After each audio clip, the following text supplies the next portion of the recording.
Esses dias, em São Paulo, um homem ateou fogo sobre o seu próprio corpo numa estação de metrô. A cena, com certeza assustadora, está aí passando nas redes sociais. Algumas pessoas que estavam ali presenciando o fato gravaram vídeos, lançaram nas redes sociais.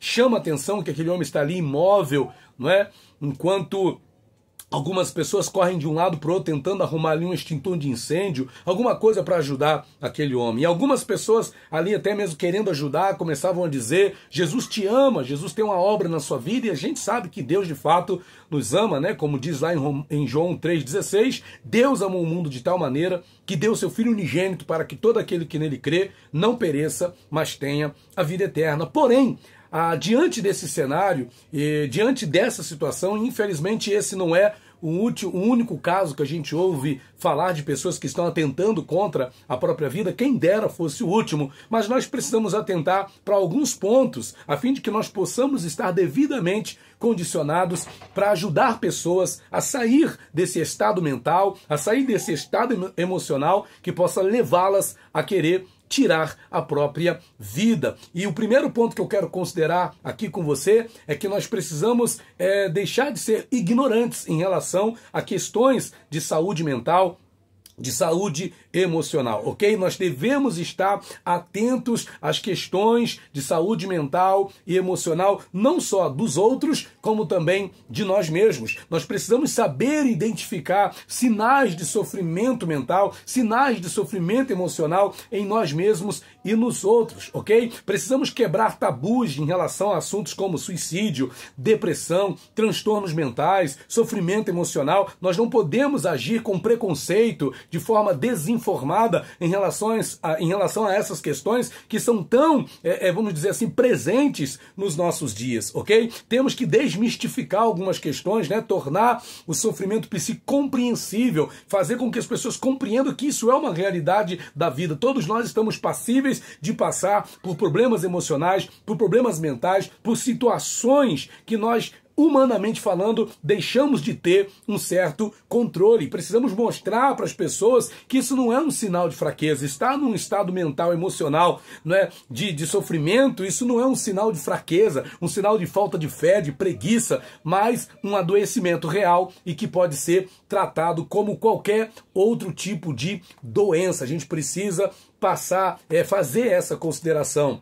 Um outro cuidado que a gente precisa ter, um outro ponto a observar, é que nós temos que ter cuidado com a religiosidade tóxica. Existe uma religiosidade que, infelizmente, ela mais faz mal do que faz bem. A religiosidade, a espiritualidade, ela precisa ajudar as pessoas a passar por esses momentos com a cabeça erguida, a passar pelos momentos difíceis, né, de forma objetiva, de forma direcionada. Nós precisamos ter cuidado com apenas dizer procura Deus, ou apenas dizer Jesus te ama, né? Eu sei que há uma boa intenção por trás de frases assim, porém, para algumas pessoas, isso pode soar como invalidação da dor que a pessoa está sofrendo. A gente tem que falar de fé, mas também temos que falar de compreensão. Fé sim, mas com compreensão. A fé com certeza é algo extremamente poderoso, não é? No enfrentamento das questões da vida, mas precisa ser aliada da escuta, do acolhimento e do conhecimento psicológico. A gente tem que acolher as pessoas sem julgar, não é porque a pessoa tem um problema,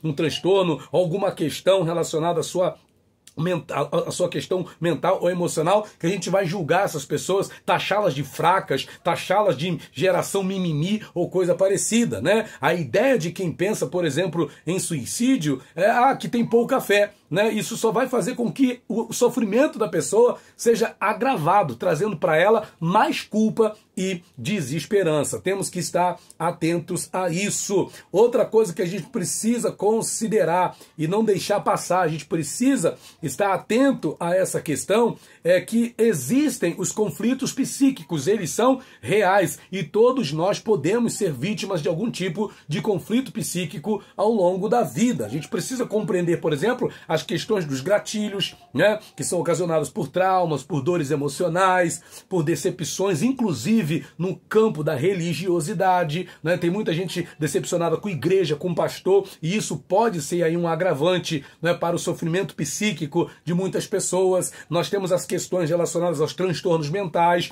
temos pessoas que sofrem perdas, tem as questões das frustrações, das desesperanças, que coisas que a gente está sujeito a passar na vida. Então a gente precisa estar disposto, né, não só a reconhecer, mas também a escutar estas pessoas que estão sofrendo.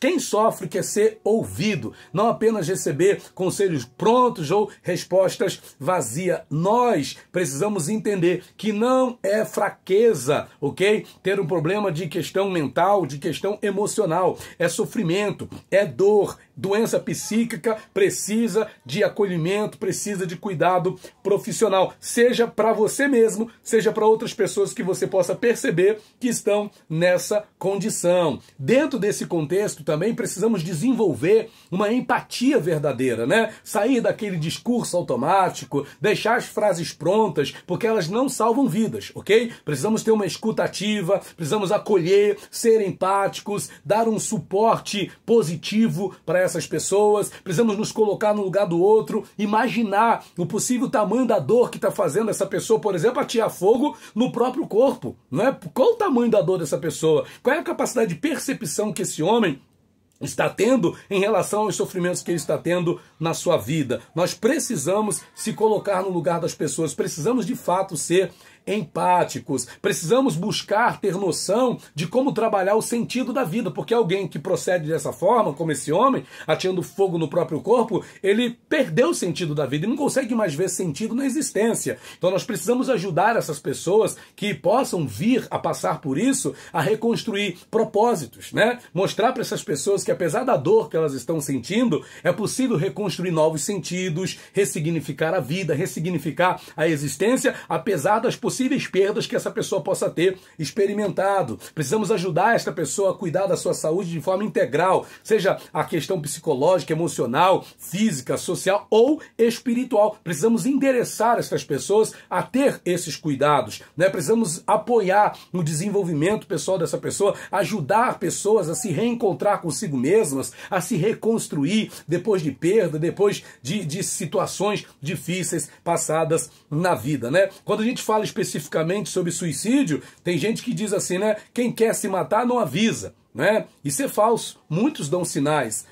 Outro mito sobre suicídio, ó, é só falta de Deus. Falso, muitos religiosos profundos também enfrentam depressão e pensamentos suicidas. Não é só, é uma questão de falta de Deus. A gente tem que ter cuidado com essas afirmativas, né? Elas podem piorar a vida de muitas pessoas. Aí tem gente que ainda diz que é drama ou chantagem. Isso também é falso, né? É pedido de socorro real e urgente. Então nós precisamos estar atentos a essas questões. Nós precisamos promover uma cultura, né? Por exemplo, nas igrejas, no trabalho, hoje tem aí a questão da NR01, né? Que visa o quê? Promover esse acesso a questões relacionadas à saúde mental. Precisamos divulgar, estimular o acesso à psicoterapia, falar para as pessoas procurar psicoterapia, psicanálise, grupos de apoio, se for necessário, psiquiatra, orientar pessoas para procurar uma ajuda profissional, não apenas conselheiros espirituais ou populares. Por que não dizer para a pessoa procurar um psicanalista, um psicólogo, né? A gente tem que ajudar, então, a essas pessoas, ok? O que a gente pode dizer, então, aí, para pessoas que possam estar com esse tipo de pensamento,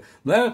Eu vejo a sua dor, ela é real, ela é legítima, você não está só, podemos procurar ajuda juntos, né? Não precisa enfrentar isso sozinho, há tratamento, há esperança, sua vida tem valor, mesmo que agora pareça impossível você ver isso. Nunca dizer para a pessoa, né? Você tem tudo porque está assim, ou falta Deus na sua vida, isso não ajuda, ok? Então você precisa estar atento aí a essas questões. Para a gente já ir aqui finalizando esse nosso vídeo, né? Saiba que uma escuta amorosa salva vidas, ok? Mais do que 1000 discursos prontos. Ouvir salva mais do que apenas ficar falando na cabeça das pessoas, porque às vezes o que a pessoa só precisa é ser vida, ok? Você pode ser uma voz de acolhimento. Você precisa se dispor a ser uma voz de acolhimento, não de julgamento. Você pode buscar aprender mais sobre saúde mental. Você precisa estar atento para perceber sinais de sofrimento psíquico, mental, emocional, né? E não hesitar em ajudar e indicar algum profissional que possa ajudar essa pessoa, ok?